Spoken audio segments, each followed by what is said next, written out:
Hey, what's up everybody? Welcome to FoundFlix. On this Ending Explained, we're looking at the thrilling climax of the new Halloween trilogy, Halloween Ends. Set 4 years after Michael's latest rampage, the killer has mysteriously vanished. Meanwhile, his old adversary Laurie decides to liberate herself from rage and fear and embrace life. It all goes awry when a young man turns into the next Haddonfield boogeyman after a child is accidentally killed in his care. Well, here we are, the finale of the new Halloween trilogy and the end of the saga of Laurie and Michael, right? Well, that's what the trailers told us over and over again at least. Remember the kitchen scene? Of course you do. It even said in big old text this is the end of their saga, specifically promised it. That's why what this movie really is comes across as quite a surprise for those that expected something more traditional, because Halloween Ends sidelines the old foes in favor of focusing on a new character, Corey's journey. It feels much less like Halloween Ends and more like the rise of Corey. It's also more of a love story than anything else, with the horror and kills woefully underused in this outing. There was a clear decision by David Gordon Green to do something different here, and inherently that isn't a bad thing. Sure, we've seen enough of Mikey going on rampages, but doing something different doesn't mean that it's good. This takes several big swings,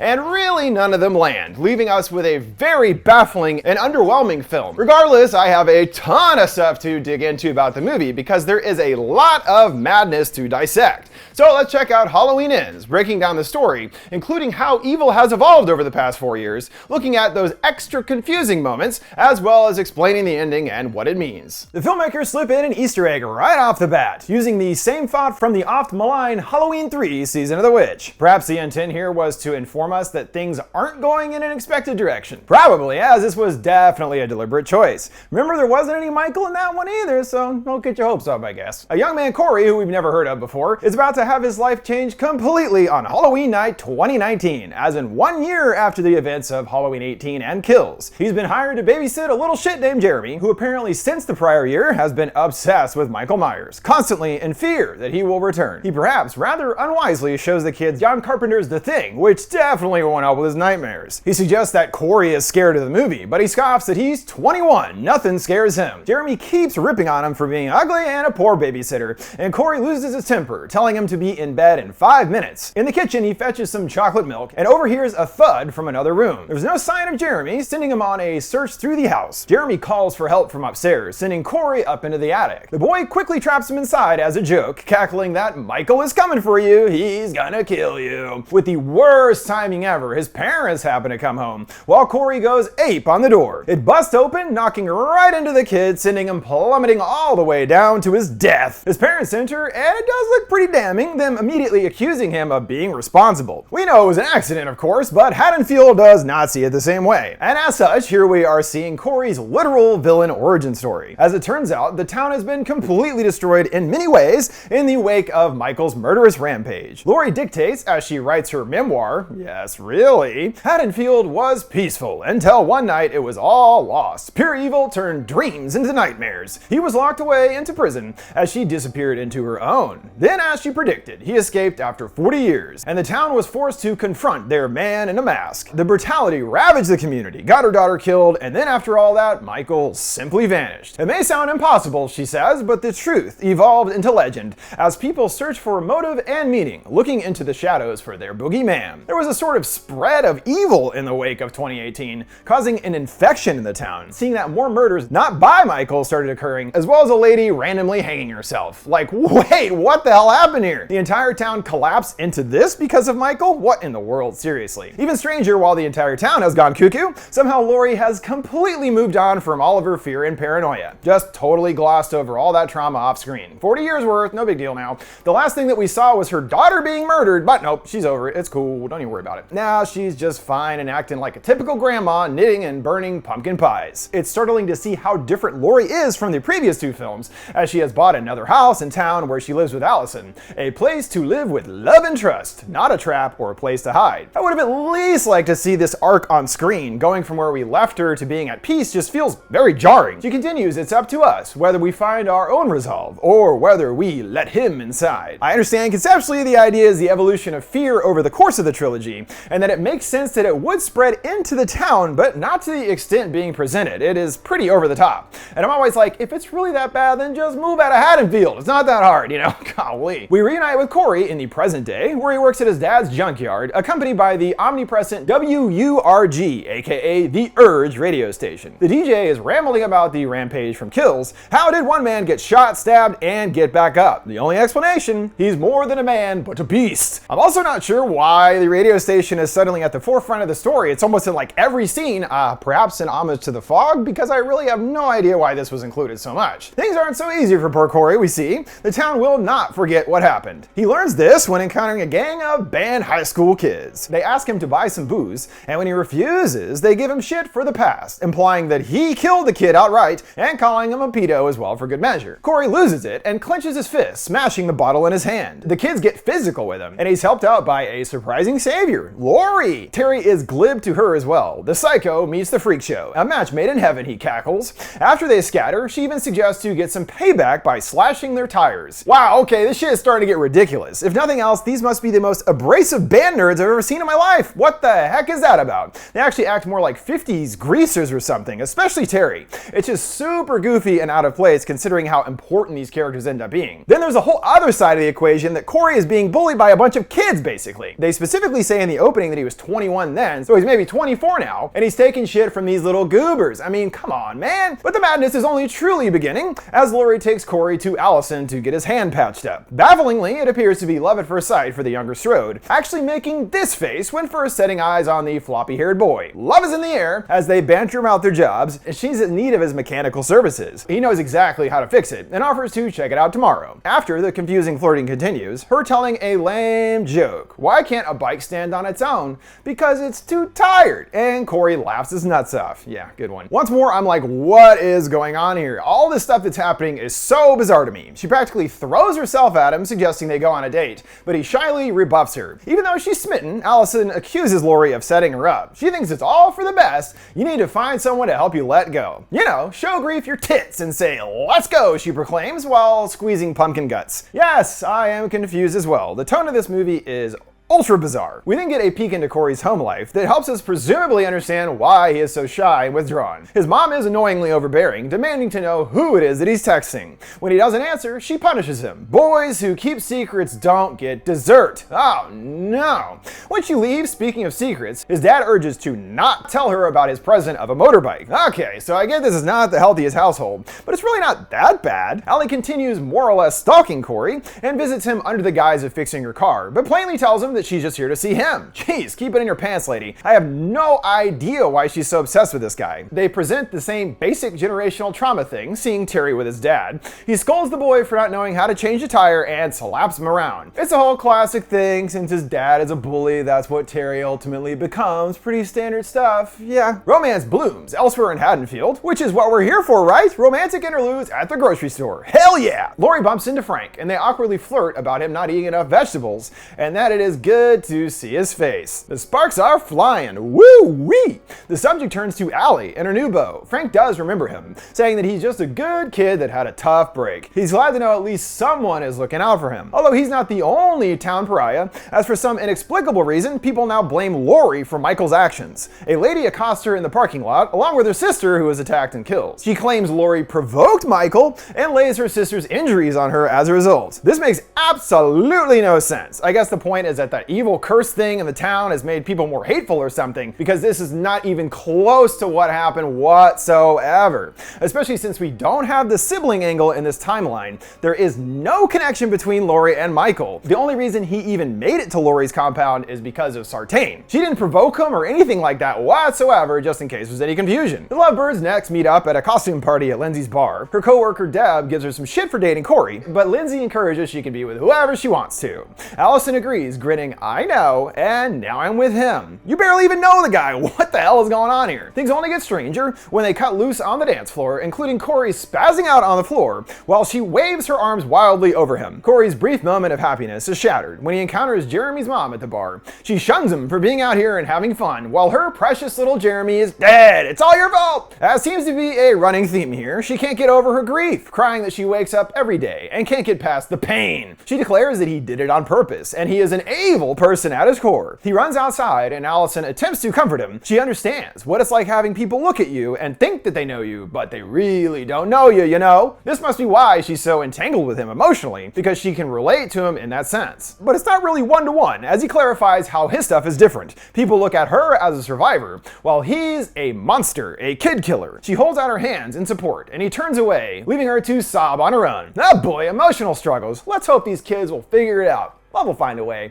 You might be wondering about now, where the hell is Michael Myers? Well, he's just about to make his slightly less than triumphant debut, 40 minutes into the movie. The kids are back to harass Corey some more, Terry sarcastically saying that he's just here to make up and shake his hand. Corey declines the shake, which riles up the others. They get violent, and Corey pulls a knife, barking for them to get back. He recognizes what we noticed about Terry earlier. He's an asshole because his father treats him like one. It's contagious, right? Really hammering that concept home. This only further annoys Terry, and he grabs Corey, tossing him over the bridge. The others feel that he went too far, but Terry ain't taking the fall for this one. He didn't push nobody, the mook fell down there on his own. Down by the bridge, there's a homeless encampment, and someone drags Corey's body away. A man watches the whole thing as he disappears into a sewer drain. So now we know what Mikey has been up to for the last 4 years, chilling in the sewers and licking his wounds. It weirdly feels like he's been quite nerfed in this outing, which is at odds with the previous 2 movies that towed that line between him being man and something more. He was an unstoppable killing machine then, and now he is suddenly a feeble old man that he would,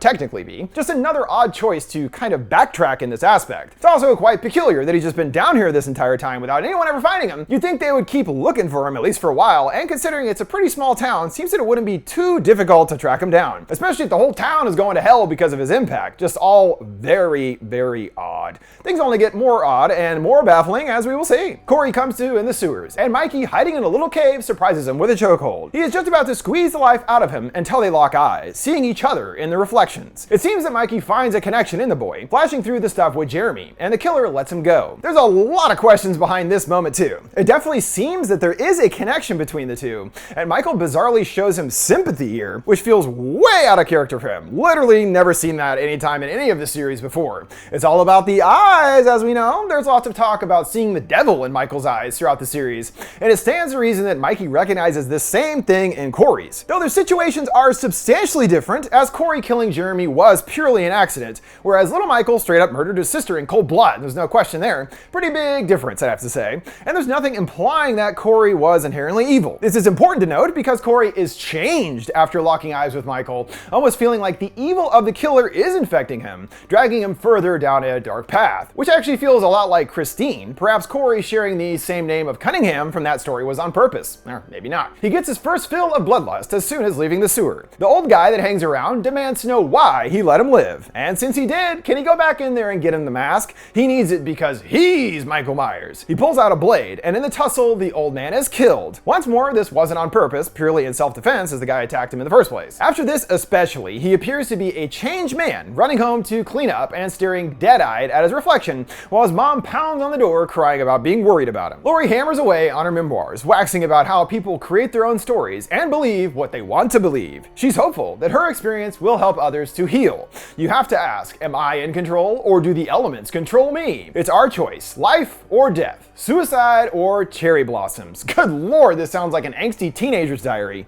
Not a 7-year-old lady. Deep, bro. She hears Corey's bike puttering up outside. She stares down at the window, seeing him peeking out from behind a bush. Yeah, totally normal thing to do. And of course, remember that Michael did the same thing before. He startles her for some reason and explains to Allie that he wants to apologize, begging her to just take a walk. Looks like Laurie is growing suspicious of the boy, eyeing the pair as they saunter off. He appears to come clean, spilling that he killed someone. He puts out his hands as she did before, and she takes them, indicating that she's not going to leave him. He takes her to Jeremy's abandoned house and details what happened. They just wanted to have a good night and then it all went bad. Allie has heard all about it, and even though it sounds crazy, when people would talk about it, it felt like she knew him, like she was looking for him. Then Laurie brought them together. Okay, so it's like some kind of grand destiny for this to happen, the greatest love story of our times, I suppose. Laurie pays a visit to the Cunningham household in search of answers, but his mom is ridiculous as always, groaning that the town turned on him when they should have helped him heal, and blames her to a degree. Since her boogeyman disappeared, they needed a new one. Is that how it works? I did not know that. We must have one boogeyman at all times.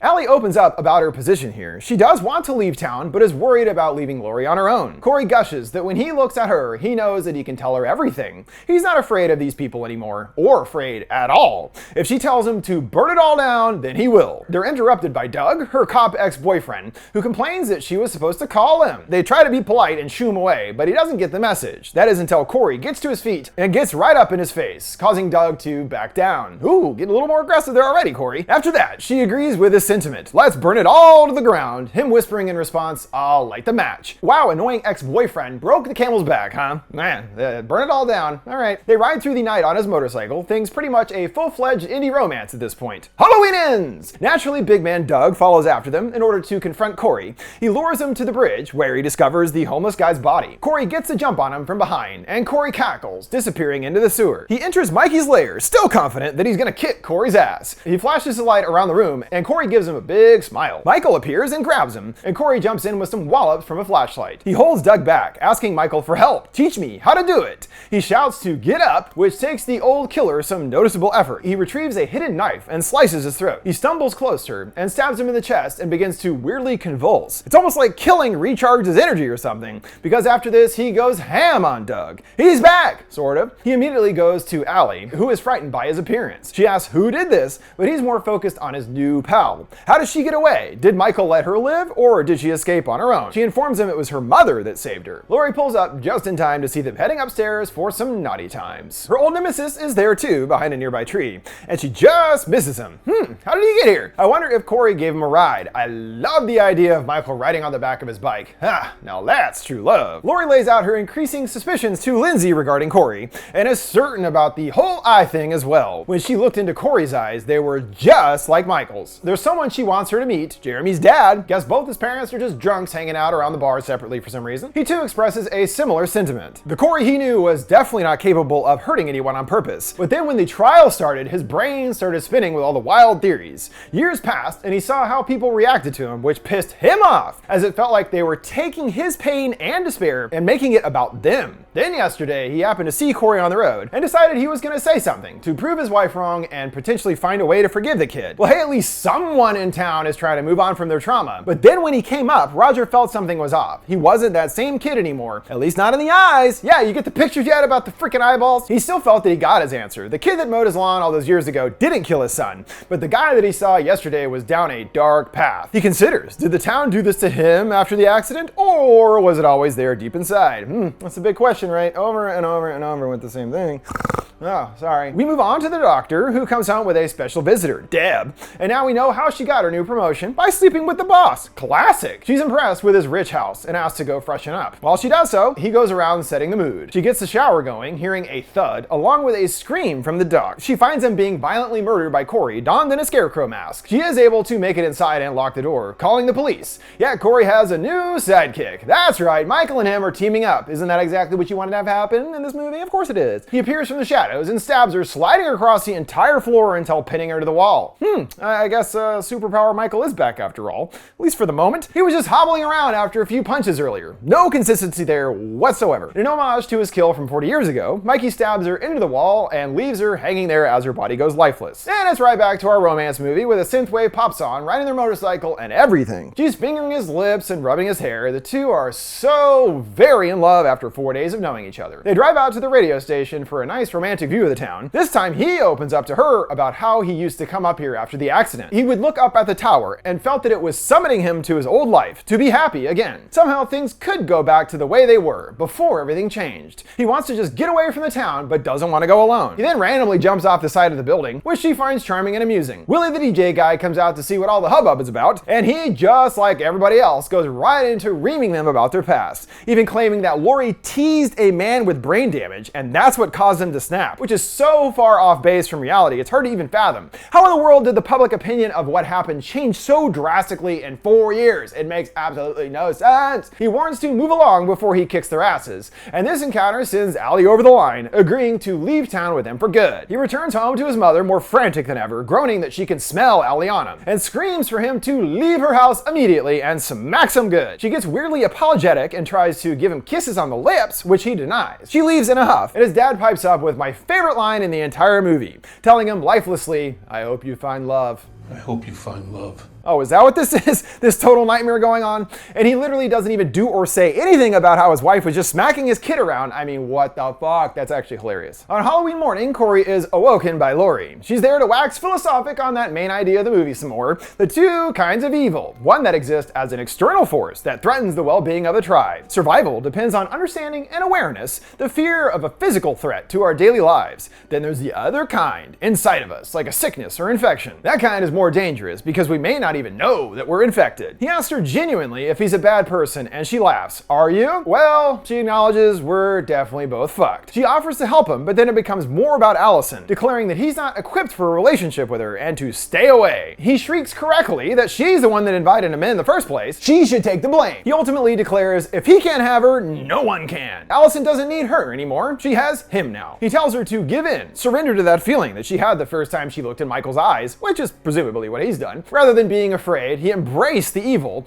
leading to that infection version of it starting to seep into his very being. He turns back and she's gone. Or was she really ever there in the first place? The answer, I feel, is definitely not. Laurie here provides him the exact rationalization to continue onto his murderous path. In order to be with Allie, Laurie must die, as she has now become a threat herself. And this is what launches Corey into his final rampage, first setting up a rendezvous with Allie before he goes to take care of some unfinished business. He first needs something to instill proper fear in his victims, and descends upon the old man Myers holed up in the sewer. He does at least put up some kind of a fight, but Corey is easily victorious, dismissing Michael as merely a man in a Halloween mask. I remember watching this moment in complete disbelief, because it's probably the most disrespectful to Michael in the entire franchise. This kid just shows up and slaps him around and steals his mask? I don't think so. It makes him look like a big old bitch. Though Mikey isn't totally down and out, doing his trademark rise into action. He's got some business of his own now that Corey has sullied their newfound friendship. Corey's next target is fairly obvious, the bad bandmates that essentially led him down this path. He finds them back at the gas station and carves Psycho into Terry's dad's car,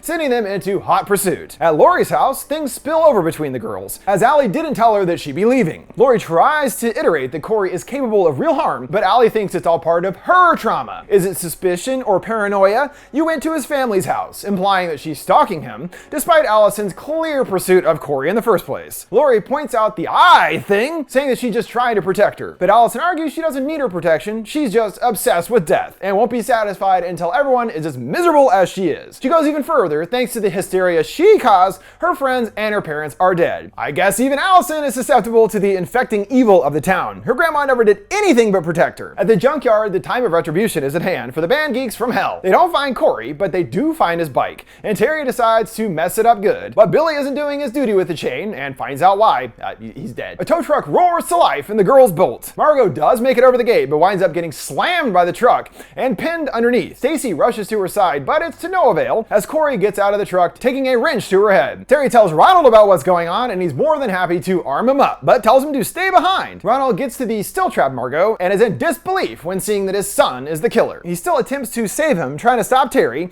but winds up getting shot right through the head. No, good shot though, kid. It's Terry's turn for vengeance next, getting a blow torch to the face, and then it's finally the end for Margot, getting smashed through on the fence. Corey returns home once more, now seen through the POV we've seen before with Michael. He takes a knife from the drawer and takes out his mom. Meanwhile, Willie is still rambling about Michael. Seriously, do they have any other DJs, or is it just this guy 24/7? He gets a call shaming him for exploiting the killings, even invoking Nietzsche's quote of staring into the abyss. But Willie is undeterred, putting on another record. I guess since Willie gave him shit earlier, Corey descends upon the station and gives him the most brutal kill by a long shot, smashing his head on the record player, then cutting out his tongue with scissors. Yeesh. Allie arrives to the diner, waiting for her beau to arrive, but the time grows late. Laurie, on her own, shuts off the lights, sulking through the now empty house. She walks to her office, pulling out a gun from a safe, and calls 911, reporting a suicide. Once more, I'm like, what the hell is happening here? You can't really be going in this direction, right? It's yet another trick, set up for Corey's benefit. She fires upon the pumpkin, and reveals herself pointing the gun at him. You really think I'd kill myself? Then what was the point of that scene? She shoots him a few times, sending him tumbling down the stairs. She chases him down, groaning that she tried to have compassion and mercy. She empties the rounds and wonders, what's the point? And then goads him. He came here to kill me, so just do it. Corey goes for the knife, hearing Allie's rumbling muffler approaching. He changes tactics, chuckling insanely to himself. Laurie tells him we all know the truth about each other eventually,